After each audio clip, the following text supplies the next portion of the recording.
स्थानीय तहको निर्वाचनमा सकेसम्म मिलेर जाने गठबन्धनको समीक्षा। एमसीसी परियोजना 5 वर्षभित्र सक्ने सरकारको लक्ष्य। संसद अवरोधको निदान यो संविधानमै नरहेको पूर्व सभामुख दमननाथ ढुङ्गानाको भनाई। पार्टीबाट अलग नहुनका लागि माओवादीका अध्यक्ष प्रचण्डको नारायण काजी श्रेष्ठलाई आग्रह।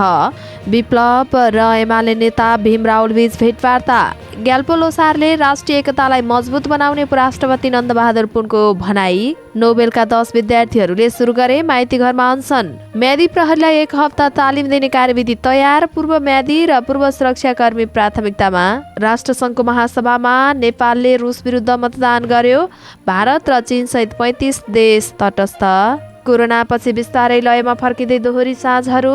नेपाल अन्तर्राष्ट्रिय चलचित्र महोत्सव चैत 17 गतेदेखि हुने। यो साता नेप्से परिसूचक 114.04 अङ्कले गिरावट आयो। कच्चा तेलको प्रति ब्यारेल मूल्य $119 पुग्यो। चेल्सी बेचेर युक्रेन रुस युद्धका पीडितलाई सहयोग गर्ने अब्रामोभिचको घोषणा। र रुस र बेलारुसका खेलाडीलाई बेजिङको पारा ओलम्पिकमा प्रतिबन्ध। दर्शक महानुभावहरू नमस्कार। समाचारपाटी.com को न्युज बुलेटिनमा यहाँहरूलाई हार्दिक स्वागत छ। म सावित्रा कोइराला। सदाझै आज पनि हामी उपस्थित भइसकेका छौँ आज दिनभरका मुख्य समाचारहरू लिएर। हामीलाई तपाईँ कहाँबाट हेर्दै हुनुहुन्छ, देशभित्र हुनुहुन्छ भने आफू रहेको गाउँठाउँ जिल्लाको नाम लेख्नुहोला। विदेशमा हुनुहुन्छ भने आफू रहेको देशको नाम लेख्नुहोला। दैनिक हेर्नुहुन्छ भने रेगुलर भनेर लेख्नुहोला। अनि आज पहिलो पटक हेर्दै हुनुहुन्छ भने फर्स्ट टाइम भनेर लेख्नुहोला। आउनुहोस् दर्शक महानुभावहरू, आज दिनभरका मुख्य समाचार सुरु गरौँ। स्थानीय तहको निर्वाचनमा सकेसम्म मिलेर जाने गठबन्धनको समीक्षा शीर्षकमा रहेको यो जानकारीबाट। सत्ता गठबन्धनको बैठकले आफ्नो काममा समीक्षा गरेको छ। बिहिबार बिहान प्रधानमन्त्रीको सरकारी निवास बालुवाटारमा बसेको सत्ता गठबन्धनको बैठकले अहिलेसम्मका काम कारबाहीको समीक्षा गरेको हो। बैठकपछि जनता समाजवादी पार्टी जसपाका अध्यक्ष उपेन्द्र यादवका अनुसार अहिलेसम्म गरेका कामलाई उपलब्धि मान्नुपर्ने बताउनु भएको र एमसीसी पास भएकोमा पनि खुसी व्यक्त गर्नुभएको हो। सत्ता गठबन्धनले घोषणा गरेको साझा न्यूनतम कार्यक्रमलाई कार्यान्वयन केन्द्रित हुनुपर्ने बैठकले निर्णय गरेको यादवको भनाइरहेको छ। जनतालाई राहत दिने र समग्र अर्थतन्त्र उकालो लाग्नु पर्यो भन्ने कुरामाथि छलफल भएको हो। उहाँले भन्नुभयो, यस्तै वैशाख 30 मा हुने स्थानीय तहको चुनावमा सकेसम्म मिलेर जाने निर्णय भएको उहाँले बताउनुभयो। स्थानीय तहको निर्वाचनमा सकेसम्म मिलेर जानेमा गठबन्धनभित्र एकमत छ। यादवले भन्नुभयो, स्थानीय तहको सबै ठाउँबाट गठबन्धन गरेर जान सकिने अवस्था छैन, तर मिलेको ठाउँमा मिलेर जाउँ भन्ने हामीले भनेका छौँ र सहमति जनाएका छौँ, उहाँको भनाइ छ। सञ्चार तथा सूचना प्रविधि मन्त्री ज्ञानेन्द्र बहादुर कार्कीले एमसीसी परियोजनालाई 5 वर्षभित्र सक्ने सरकारको लक्ष्य रहेको बताउनु भएको छ। बिहिबार प्रधानमन्त्री निवास बालुवाटारमा भएको सत्ता सञ्चार दलको बैठकपछि सञ्चारकर्मीसँग बोल्दै मन्त्री कार्कीले यस्तो बताउनु भएको हो। उहाँले 5 वर्षभित्र झण्डै 315 मिटर प्रसारण लाइन र अन्तर्राष्ट्रिय स्तरको सडक निर्माण गर्ने लक्ष्य पूरा गरेर देशको गरिबी निवारण गर्नका लागि र देशलाई दिगो आर्थिक विकासमा अगाडि बढाउनतर्फ सरकार अग्रसर रहनुपर्ने बताउनुभयो। उहाँले एमसीसी पास गर्न सहयोग गर्ने राजनैतिक दलहरूले अब एमसीसी समयमा नै सक्नका लागि पनि एकजुट भएर सहयोग गर्न आग्रह गर्नुभयो। मन्त्री कार्कीले संसदको अवरोध हटाउन प्रमुख प्रतिपक्षी दल नेकपा एमालेसँग आग्रह गर्नुभयो। उहाँले आजको बैठक अबको विकसित राजनैतिक परिस्थितिको बारेमा, सरकारको भूमिका र संसद अवरोधका बारेमा छलफल केन्द्रित भएको पनि बताउनुभयो। मन्त्री कार्कीले बैठकमा नागरिक विधेयक, हवाई उड्डयन जस्ता विधेयक लगायतको बारेमा पनि छलफल भएको जानकारी दिनुभयो। यस्तै आजको बैठकमा आउँदो आर्थिक वर्षको बजेटमा पनि छलफल भएको जानकारी दिनुभयो। मन्त्री कार्कीले यो गठबन्धन देशको सुशासन, स्थायित्व र विकासका लागि बनेकाले अझै पनि अगाडि बढ्ने बताउनुभयो। उहाँले एमसीसी पास भएपछि अन्तर्राष्ट्रिय जगतमा नेपालको विश्वसनीयता बढेको भन्दै एमसीसीबाट जनतालाई रोजगार बनाउने बताउनुभयो। पूर्व सभामुख दमननाथ ढुङ्गानाले नेकपा एमाले गरेको संसद अवरोधको निदान यो संविधानमा नै नभएको बताउनु भएको छ। संसद अवरोध खुलाउन सक्ने कोही देखा नपरेको भन्दै उहाँले यो विषय राष्ट्रिय चुनौतीको टिप्पणी भएको जानकारी दिनुभएको हो। यो अवरोध राष्ट्रिय चुनौती भइसकेको र जुन गैर लोकतान्त्रिक आचरणको निदान दिन सक्ने स्थिति संविधानमा देखिन्न उहाँले भन्नुभएको छ। गत भदौ 23 गतेदेखि लगातार संसदमा बेल घेरेर नाराबाजी गर्दै आइएको छ। एमालेको नाराबाजीका बीच सरकारले ल्याएका कतिपय प्रस्ताव संसदबाट अनुमोदन पनि गरिएको छ, तर जनसरकारका विषय र विधेयकमाथिको संसदमा छलफल भने हुन सकेको छैन। माधव कुमार नेपाल सहित 14 सांसदहरूलाई पार्टीले केन्द्रीय समितिको काम कारबाहीबाट कारबाही गरेर संसदलाई जानकारी गराउँदा सभामुख अग्निप्रसाद सापकोटाले सूचना टाँस गरेका थिएनन्। त्यसै कारणले आफ्नो पार्टी फुटेको भन्दै एमालेले सभामुख सापकोटाको कदमप्रति असहमति जनाउँदै संसद अवरोध गरिरहेको छ। माओवादी केन्द्रका अध्यक्ष प्रचण्ड र नारायण काजी श्रेष्ठ बीच आज बिहान प्रचण्ड निवासमा छलफल भएको छ। छलफलमा पार्टी एकता कायम गर्ने विषयमा केन्द्रित रहे पनि निष्कर्षविहीन भएको स्रोतले जनाएको छ। एमसीसी संसदबाट व्याख्यात्मक घोषणासहित पास गर्ने निर्णयमा श्रेष्ठको असन्तुष्टि रहेको छ। संसदबाट एमसीसी पास भइसकेपछि मन्त्री श्रेष्ठ आफ्नो बेमती सार्वजनिक गर्दै आउनु भएको छ। एमसीसी संसदबाट अनुमोदन भइसकेपछि आयोजित पत्रकार सम्मेलनमा प्रचण्डले नारायण काजीलाई लक्षित गर्दै पार्टीबाट अलग हुन सक्ने अभिव्यक्ति समेत दिएपछि यी दुई नेता बीचको दूरी बढेको छ। आज बिहानको छलफलमा प्रचण्डले पार्टीबाट अलग नहुन आग्रह गर्नुभएको थियो, तर श्रेष्ठले मलाई अलग हुने मन नहुँदै पनि तपाईले नै अलग्याउन खोज्नुभयो भनेको जनाइएको छ। रुष्ट नारायण काजीलाई फकाउने प्रयासमा यसअघि प्रचण्ड र वर्षमान पुन अनन्तले नारायण काजीकै निवासमा हात्तीवनमा पुगेर छुट्टा छुट्टै छलफल गरेका थिए। प्रचण्डले एमसीसीमा मतभेद भए पनि अरू विषयमा मिलेर अगाडि बढ्न सक्ने प्रस्ताव राख्नु भएको हो। यसबीचमा नारायण काजी श्रेष्ठले आफू पक्षका केन्द्रीय सदस्यहरूको छुट्टै बैठक राखेर पार्टीको पछिल्लो अवस्था बारेमा छलफल समेत गरेको श्रेष्ठ निकट एक नेताको भनाइ छ।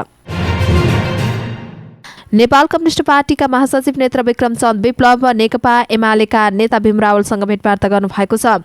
पार्टीका प्रवक्ता खड्कबहादुर विश्वकर्मा प्रकाण्ड सहित टोखा पुगेर उहाँले रावलसँग भेटवार्ता गर्नुभएको हो। विप्लव नेतृत्वको नेकपाले अमेरिकी सहयोग परियोजना एमसीसी राष्ट्रघाती भएको निष्कर्षसहित विरोध गरिरहेको छ। संसदबाट एमसीसी अनुमोदन भए सँगसँगै पार्टीका महासचिव विप्लवले एमसीसीको विपक्षमा रहेका नेताहरूलाई भेटघाट गर्ने क्रमलाई तीव्रता दिनुभएको छ। भेटका क्रममा एमसीसी अनुमोदनपछि विकसित राजनीतिक परिस्थिति बारेमा छलफल भएको प्रकाण्डको भनाइरहेको छ। एमाले नेता रावलले पनि ट्विट गर्दै विप्लव र प्रकाण्डले राष्ट्रिय स्वाधीनताका लागि सबै देशभक्त एक हुन र मोर्चा बनाउन जोड दिएको बताउनु भएको छ। देशभक्तहरू एक हुने कुरा उचित भएकाले र हाल आफ्नो ठाउँबाट भूमिका खेल्नु उचित हुने मेरो विचार रह्यो, राहुलले भन्नुभएको छ। उपराष्ट्रपति नन्दबहादुर पुनले नेपालका धार्मिक एवं सांस्कृतिक चाडपर्वले सामाजिक सद्भावलाई सुदृढ गर्दै राष्ट्रिय एकतालाई मजबुत बनाउँदै आएको बताउनु भएको छ।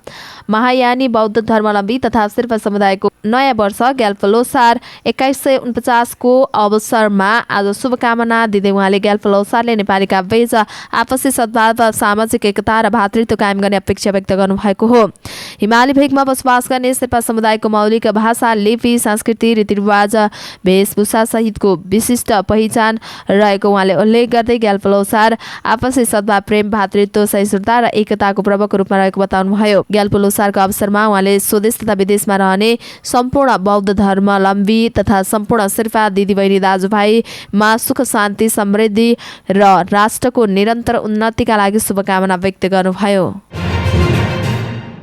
कलेज स्थानान्तरणको माग गरेका नोबेल मेडिकल कलेजका 10 जना एमबीबीएस अध्ययनरत विद्यार्थीले काठमाडौँमा रिले अनसन सुरु गरेका छन्। अतिरिक्त शुल्क लिएको विरोधमा कलेज विरुद्ध आन्दोलन गरेका उनीहरूले आफूहरूलाई नोबेलमा सुरक्षा खतरा रहेको भन्दै अन्य कलेजमा स्थानान्तरण गरिदिन चिकित्सा शिक्षा आयोग लगायतका निकायसँग माग गरेका थिए, तर माग सुनाइ नभएपछि रिले अनसनमा बसेका एक विद्यार्थीको भनाइ छ। नोबेलमा जान हामीलाई थ्रेड छ। आन्दोलनरत एक विद्यार्थीले भने स्थानान्तरणको माग सम्बोधन नभएपछि पुनः आन्दोलनमा छौं।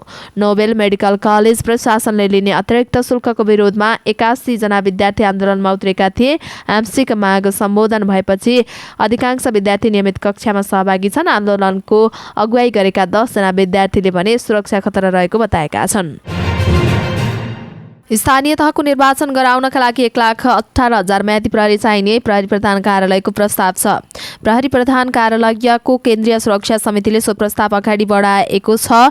2079 वैशाख 30 मा हुने स्थानीय तहको निर्वाचनमा खटिने म्यादी प्रहरीलाई 1 साताको तालिम चलाउने कार्यविधि तयार गरिएको छ। नियुक्ति गर्ने दिनको आधारमा तालिम दिने प्रहरी प्रवक्ता एसएसपी विष्णुकुमार केसीले जानकारी दिनुभयो। उहाँले भन्नुभयो, सामान्यतया तालिम 1 साताको हुनेछ।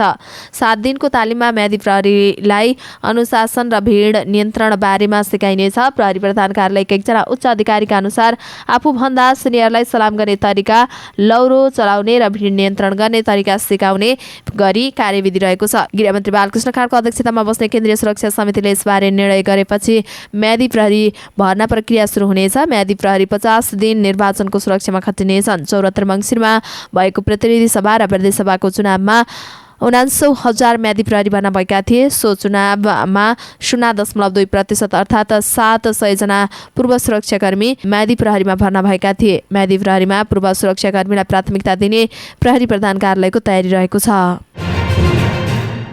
संयुक्त राष्ट्र सङ्घको आपतकालीन महासभामा नेपालले रुसले युक्रेनमा गरेको आक्रमणको निन्दा प्रस्तावको पक्षमा मतदान गरेको छ। राष्ट्रसङ्घको महासभामा भएको मतदानमा नेपाल अमेरिका सहित 141 सदस्य देशले युक्रेनमाथि भएको आक्रमणको विरोधमा मत गरेका थिए, तर चीन र भारत सहित 35 देश भने मतदानमा तटस्थ बसेका छन्। सिरिया र उत्तर कोरिया सहित 5 देशले भने पक्षमा मतदान गरेका छन्। न्युयोर्कमा रहेको संयुक्त राष्ट्र सङ्घको मुख्यालयमा गैराती मतदान भएको थियो। संयुक्त राष्ट्र सङ्घमा 193 सदस्य देश रहेका छन्। प्रस्तावमा राष्ट्र सङ्घको बडापत्रमा धारणा 2 र 4 को उल्लङ्घन गर्दै युक्रेन विरुद्ध रुसी सङ्घले गरेको आक्रमणको कडा शब्दमा निन्दा गर्दछ भनेर उल्लेख छ। रुस युक्रेन युद्ध तथा शान्ति वार्ताको पहलमा भइरहेका बेलामा पनि महासभामा मतदान भएको थियो। कोरोना कहरका कारण थिलो भएको दोहोरी साँझ रेस्टुरेन्टहरू बिस्तारै लयमा फर्कँदैछन्। कोरोनाको तेस्रो लहरपछि खुलेका दोहोरी साँझ यति बेला बिस्तारै पुरानै लयमा फर्कँदै गएका हुन्। कोरोनाको महामारीमा सबैभन्दा पहिले बन्द हुने र पछि खुल्ने क्षेत्रमध्ये रात्रिकालीन व्यवसाय अन्तर्गत दोहोरी साँझ थियो। तेस्रो लहरको कोरोना संक्रमण कम हुँदै गए सँगसँगै खुलेका दोहोरी साँझ बिस्तारै लयमा फर्कँदै गएको व्यवसायीको भनाइ छ। अहिले दोहोरी साँझको माहौल पहिलेकै अवस्थामा नफर्किए पनि सामान्य बन्दै गएको काठमाडौँको नगरमा रहेको शान्ति दोहोरी साँझका सञ्चालक अञ्जल साईले बताएका छन्। पहिले जस्तै त नभनौ, तर मानिसहरू राम्रै सङ्ख्यामा आउनुहुन्छ। अहिले त्यति नै धेरै असर परिरहेको छ। उहाँले भन्नुभयो, कोरोनाका कारण दोहोरी साँझ बन्द हुँदा त्यसमा आबद्ध 100 कलाकारहरू बेरोजगार थिए। 5औं नेपाल अन्तर्राष्ट्रिय चलचित्र महोत्सव निफ आगामी चैत्र 17 देखि 21 गतेसम्म सञ्चालन हुने भएको छ। राष्ट्रिय सभागृह र पर्यटन बोर्डको हलमा भौतिक उपस्थितिमा हुन लागेको महोत्सव गत वर्ष भने कोरोना भाइरसका कारण भर्चुअल माध्यमबाट गरिएको थियो। यस महोत्सवमा 38 देशका 89 चलचित्र बीच प्रतिस्पर्धा हुनेछ। राष्ट्रिय तथा अन्तर्राष्ट्रिय लामा छोटा डकुमेन्ट्री तथा एनिमेटेड चलचित्रहरूको 7वटा विधाको प्रतिस्पर्धामा 14वटा पुरस्कार वितरण गर्ने आयोजकले जनाएको छ। चलचित्र महोत्सवबारे आयोजना गरेको कार्यक्रममा बोल्दै अभिनेता नेर शाहले पहिलो संस्करण भन्दा चलचित्र महोत्सव अहिले परिष्कृत भएर आइरहेको बताउनुभयो। उहाँले यस महोत्सवले नेपाली चलचित्रको क्षेत्रमा थप योगदान दिएको बताउनुभयो। अभिनेता शाहले भन्नुभयो, यो निफलाई मैले पहिलो संस्करणदेखि नै निहाल्दै आएको छु। पहिलो संस्करणमा धेरै सङ्घर्ष गर्नु परेको थियो। दोस्रो संस्करणमा आइपुग्दा यसले आफूलाई अझ बढी परिष्कृत गर्दै ल्याएको छ र सफल भयो। यसले हामीलाई धेरै शिक्षित र दीक्षित बनाएको छ। यो अभियानलाई अझै अगाडि बढाएर लैजानुपर्छ, उहाँले भन्नुभयो। यसपटक चलचित्र हलमा भौतिक रूपमा नै प्रदर्शन हुने र अनलाइन माध्यमबाट पनि प्रदर्शन हुने जनाइएको छ। पछिल्लो एक सातामा नेप्से परिसूचक उच्च अङ्कले गिरावट आएको छ। नेप्से यो सातामा 3 दिन मात्रै कारोबार भएको थियो। 3 दिनको कारोबारमा नेप्से परिसूचक 114.04 अङ्कले गिरावट आएको छ। गत हप्ता बुधबारदेखि नेप्से निरन्तर रूपमा गिरावट आएको छ। नेप्से परिसूचक गत साताको अन्तिम कारोबारको दिन बिहिबार 2661.44 बिन्दुमा रोकिएको थियो। यो साता बुधबार कारोबारसम्मको कारोबारमा 114.04 अङ्कले गिरावट आएर 2547.04 बिन्दुमा खुम्चिएको छ। प्रतिशतका हिसाबले हेर्दा पछिल्ला 3 दिनको कारोबारमा नेप्से परिसूचक 4.3% गिरावट आएको छ। साताको पहिलो कारोबारको दिन आइतबार नेप्से परिसूचक 7.73 अङ्कले घटेको थियो। रुस युक्रेन युद्धका कारण अन्तर्राष्ट्रिय कमोडिटी बजारमा उच्च मूल्य वृद्धि भएको छ, जसका असर नेपालको औद्योगिक उत्पादनमा समेत आवश्यक र अत्यावश्यक वस्तुको मूल्यमा पर्ने चिन्ता सुरु भएको छ।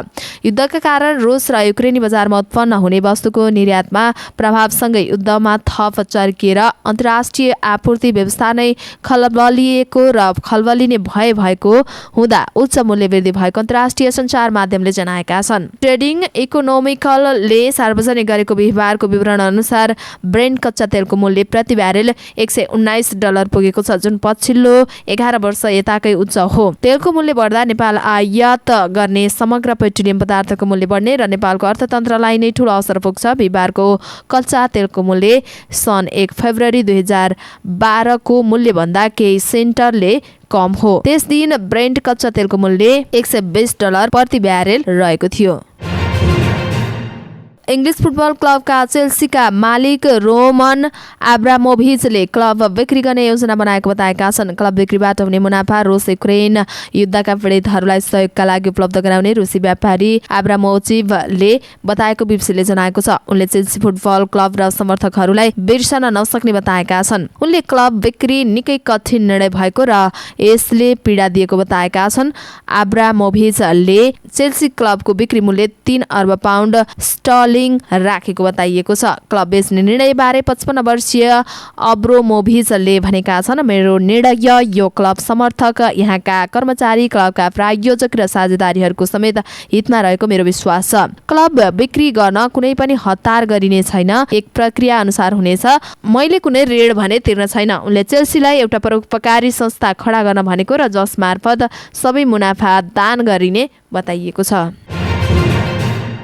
रुस र बेलारुसका खेलाडीले चीनको बेजिङमा हुने शीतकालीन पारा ओलम्पिकमा प्रतिस्पर्धा गर्न नपाउने भएका छन्। अन्तर्राष्ट्रिय पारा ओलम्पिक कमिटी आइपिसीले युक्रेनमा गरेको अमानवीय आक्रमणका कारण रुसका खेलाडीलाई प्रतिबन्ध लगाएको र रुसलाई सहयोग गरेका कारण बेलारुसका खेलाडीलाई पनि प्रतिबन्ध लगाएको जनाएको छ। आइपिसीले हिजो बुधबार रुस र बेलारुसका खेलाडीहरूले आफ्नो देशको झण्डा नभई स्वतन्त्र खेलाडीको रूपमा आइपिसीकै झण्डामुनि रहेर खेल्नुपर्ने बताएको थियो। तर रुस र बेलारुसका खेलाडीलाई प्रतिबन्धन नै लगाउनु पर्ने आवाज उठ्दै गएपछि यस्तो निर्णय लिएको आइपिसीलाई उद्धृत गर्दै बीबीसीले जनाएको छ।